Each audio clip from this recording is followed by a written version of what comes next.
Es- Gracias, Sebastián Barragán, por esta pieza. Gracias y buenos días. Le cuento que intercambié mensajes con nuestra muy querida y respetada colega periodista Marcela Turati. Y Marcela me comentaba que había tenido oportunidad de escuchar en un conversatorio, en una reunión, en un lugar, a Jonathan Blitzer. Jonathan es un gran periodista, escritor, y bueno, me comentaba Marcela, sería buenísimo, sería muy bueno que pudieras escuchar a Jonathan, que pudieras invitar a Jonathan. Me sugería que lo invitáramos al programa para que el público pudiera escucharlo, y le tomé la palabra.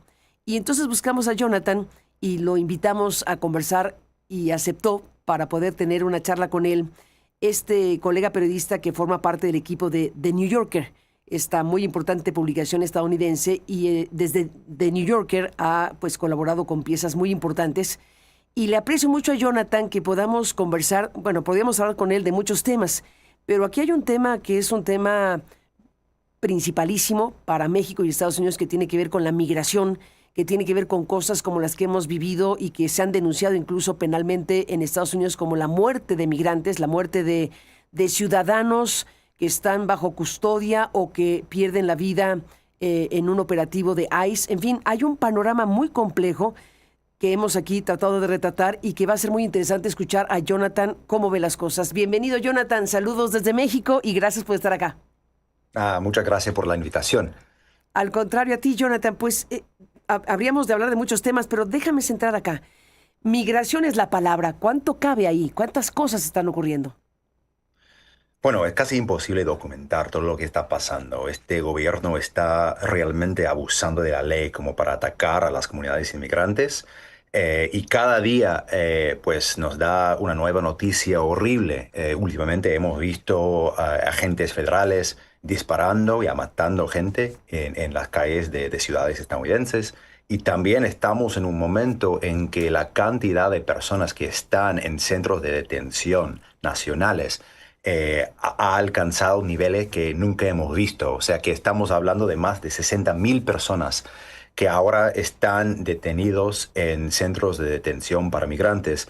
Y la mayoría de la gente que está ahí detenida, pues no ha cometido ningún crimen, no tiene ningún antecedente criminal. En muchísimos casos, estas personas tienen como algunos casos pendientes en las cortes migratorias. O sea que el gobierno está tratando de tener cada vez más gente y usar este sistema de detención como para presionar a los detenidos de abandonar sus peticiones legales para quedarse en Estados Unidos con sus familias. Así que estamos viendo algo históricamente sin precedentes. Y es un asalto, bueno, más allá de la cuestión de las comunidades migrantes y el costo humano, también representa un asedio a las instituciones democráticas en el país. Sin duda, y estamos también frente a una circunstancia en donde, según entendemos, tú nos confirmarás o no, según entiendo, hay una suerte de reclutamiento, digamos, de incorporación de personas que forman parte del ICE, han crecido, digamos, la fuerza de detención de ICE para detener a migrantes, y pues por lo que se puede apreciar son personas que no necesariamente conocen los protocolos de detención, que no necesariamente son personas que estarían cumpliendo pues las directrices necesarias para detener a personas, porque el hecho de que se dispare a personas cuando se ven los videos sin justificación alguna, pues te habla también del perfil de las personas que han sido encargadas de hacer estas tareas.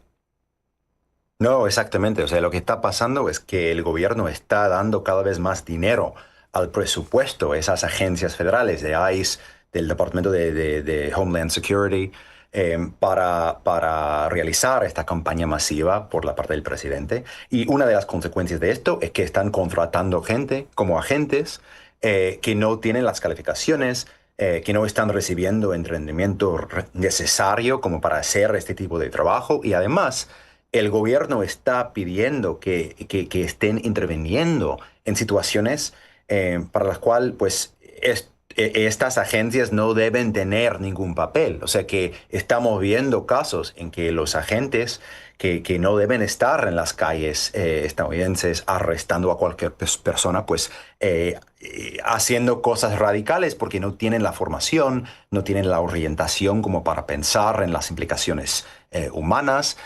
Y además, al mismo tiempo que están cometiendo varios abusos, tenemos dos otras cosas significativas. La primera es que la administración misma está diciendo en términos explícitos a los agentes que no va a haber ninguna consecuencia. O sea que uno de los asesores principales del presidente, un asesor que se llama Stephen Miller, un hombre ya notorio en Estados Unidos y en el mundo, pues él está diciendo en varias ocasiones explícitamente a los agentes, pues no hay problema, ustedes se van a quedar inmunes a cualquier cuestión legal desde después de sus intervenciones. Y la otra cosa significativa es que la Corte Suprema estadounidense también intervino en el año pasado en un caso muy significativo sobre redadas en el estado de California y en la ciudad de Los Ángeles en particular, diciendo que los agentes pueden usar la raza y la apariencia física de las personas que están tratando de arrestar como una de las razones por las que están deteniendo gente. O sea que ahora los agentes tienen el respaldo legal de la Corte Suprema Nacional como para detener a una persona en las calles de una ciudad estadounidense por estar hablando en español o para ser, entre comillas, ¿no? Como un migrante indocumentado. O sea que es una tormenta perfecta realmente para este tipo de abuso. Pues estamos, bueno, tú que vives ahí, tú que has vivido tu vida entera pues en este programa, ¿recuerdas alguna situación similar respecto al tratamiento, al trato a los migrantes en Estados Unidos? ¿Hay alguna época de Estados Unidos que sea similar a esta? Bueno, en mi vida no. Bueno, estoy leyendo mucho ahora sobre la Primera Guerra Mundial y el panorama político en Estados Unidos en ese entonces.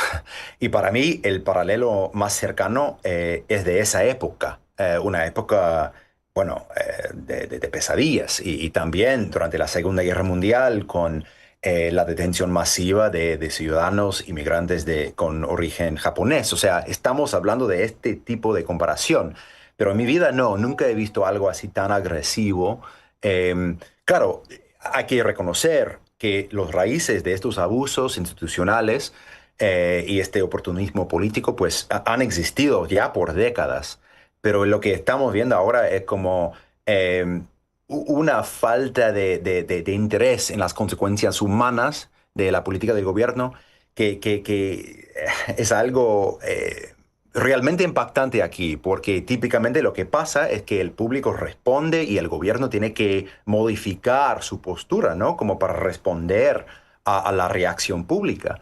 Pero el tono y la actitud de este gobierno en particular es que no les importa nada de la respuesta pública. Y es algo diferente, por ejemplo, del primer gobierno de Trump. El primer gobierno de Trump, que también tenía, digamos, el mismo impulso para hacer este tipo de cosas, no tenía todavía ese sentido de impunidad que ahora domina en la Casa Blanca.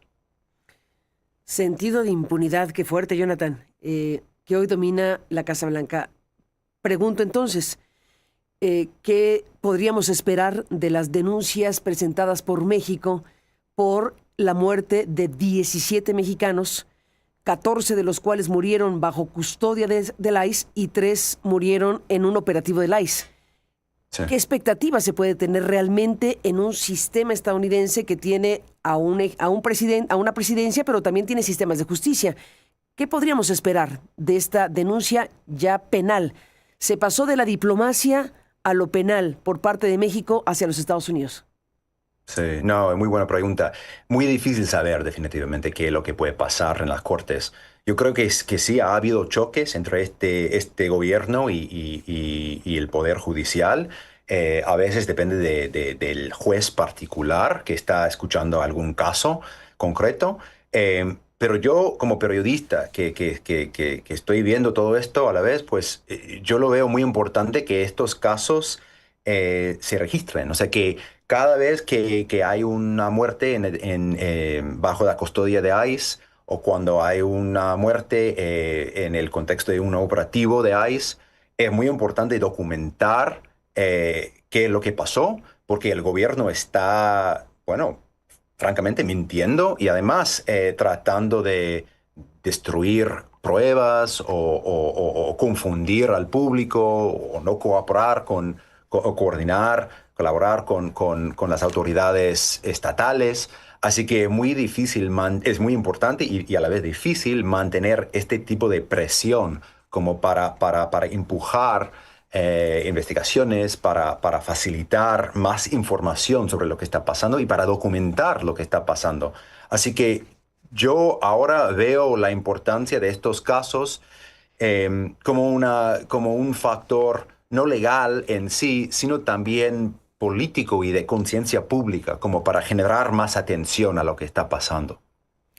Sin duda, para efectos prácticos, en la observación que estás haciendo, en tu análisis del asunto, desde luego incorporas la reacción de la población. Hemos visto por el caso del colombiano asesinado, que es un caso que nos ha impactado muchísimo en las últimas horas. Este ciudadano colombiano que murió a manos del ICE en Maine, allá en Estados Unidos, en Maine, hizo que la gente del lugar saliera, se manifestara, fueran a manifestarse afuera de donde está una congresista, para que una congresista que está buscando su reelección, y entonces esta congresista es republicana, pero la gente le exige que haga algo al respecto. Y los que están buscando el voto de las personas también tienen que tomar esto como una cosa prioritaria. Sí, el tema es que el Congreso, por todo lo que estamos viendo, por todos los abusos cada vez más dramáticos, pues el Congreso sigue financiando estas agencias. Y eso es un escándalo en sí. Así que el público sí tiene la posibilidad de influir en este proceso político, porque los congresistas son los que tienen la responsabilidad para facilitar la expansión de ICE, ¿no? Para seguir financiando y expandiendo sus presupuestos. Así que lo que pasó después de la matanza de dos ciudadanos en Minnesota al comienzo de este año fue que los demócratas en el Congreso intentaron congelar los fondos para el Departamento de Homeland Security. Y bueno, hubo como un choque político en el Congreso y después pues hubo una negociación y el presupuesto se liberó y el gobierno podía seguir funcionando. Pero ahora otra vez tenemos el mismo problema. No ha habido reforma sistemática, no ha habido repercusiones significativas para los agentes que están cometiendo abusos, así que es inevitable que estas cosas se van a repetir y realmente la responsabilidad corresponde al Congreso como para congelar el presupuesto y para imponer ciertas condiciones. Si esta agencia de ICE quiere seguir recibiendo dinero apropiado por el Congreso, pues tienen que hacer investigaciones, tienen que modificar su conducta, tienen que asegurar que este tipo de abuso no se repite.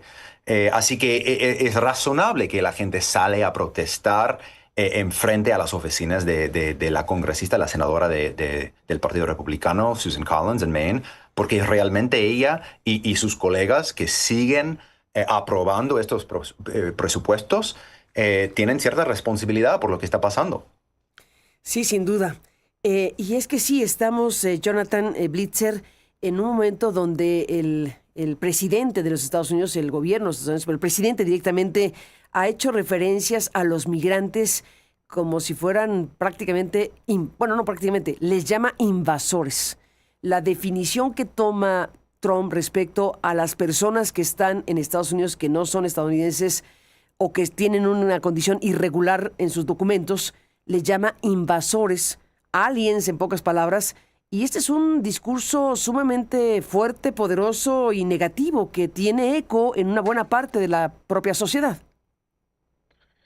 Sí, aunque yo sigo convencido de que el público, el promedio, el estadounidense promedio, que a lo mejor tiene cierta orientación quizás republicana o lo que sea, no comparte el racismo de esta administración en sí. O sea, originalmente, cuando Trump estaba haciendo su campaña en 2024, la idea era que toda su campaña migratoria tenía que ver con la seguridad pública. Esto fue como, bueno, fue una mentira, una exageración increíble y cínica, pero la idea era esta, bueno, que este gobierno iba a tratar de restaurar orden en la frontera y que iba a tratar de luchar contra la criminalidad, etcétera.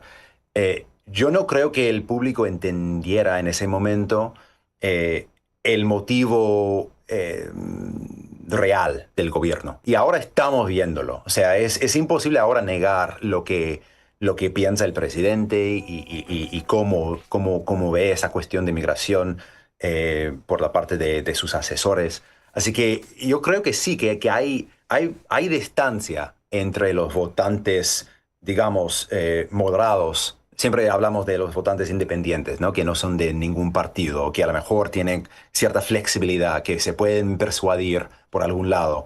Yo no creo que ellos compartan la visión de este presidente, pero es muy difícil que los demócratas y los miembros de la oposición política pues intervengan y insistan en los valores que deberíamos tener. Pero este lenguaje que está usando el presidente cuando habla de la invasión, por ejemplo, claro, por un lado es una cuestión retórica y es horrible. O sea, en términos morales es innegable, es una cosa increíblemente fea. Al mismo tiempo, ese lenguaje, el uso de esa palabra como invasión, también tiene implicaciones legales. O sea, el gobierno está tratando de montar un sistema de nuevos poderes para el presidente como para responder a la migración como si fuera un conflicto internacional. Ujú. Así que tenemos otra cosa, otra consecuencia de esta retórica, que es algo real. O sea, no es simplemente una cuestión de la retórica o de la política, sino también de herramientas legales que el gobierno está tratando de instaurar. Y en este sentido, estoy convencido de que el ámbito migratorio en Estados Unidos realmente se ha convertido en una especie de laboratorio para el autoritarismo en este país. Y esto es lo que estamos viendo ahora. Laboratorio para el autoritarismo de este país, que tendrá una prueba de fuego en noviembre con las elecciones, porque se va a refrendar o no, pues este gobierno. Digo, no es una reelección, pero digamos, al final va a ser una suerte de referéndum por el gobierno de Trump y para los republicanos. Sí, exactamente. O sea, todo va a depender de los resultados de estas elecciones, exactamente por las razones que dices. O sea, que para empezar es una especie de referéndum sobre el presidente y sobre sus políticas, y también es una oportunidad para tratar de introducir alguna resistencia en el Congreso, porque ahora los demócratas no tienen mucho poder. O sea, tienen el poder de tratar de resistir, pero faltan los números necesarios, ¿no? Como para bloquear las políticas de esta administración y además como para investigar los abusos de esta administración. Así que muchísimo, todo, digo, va a depender de cómo vaya estas elecciones en noviembre. Ni más ni menos. Pues Jonathan Blitzer, te aprecio muchísimo que nos hayas permitido escucharte en este momento con este tema tan importante y pues seguiremos hablando si tú me lo permites. Gracias por estar aquí esta mañana y saludos desde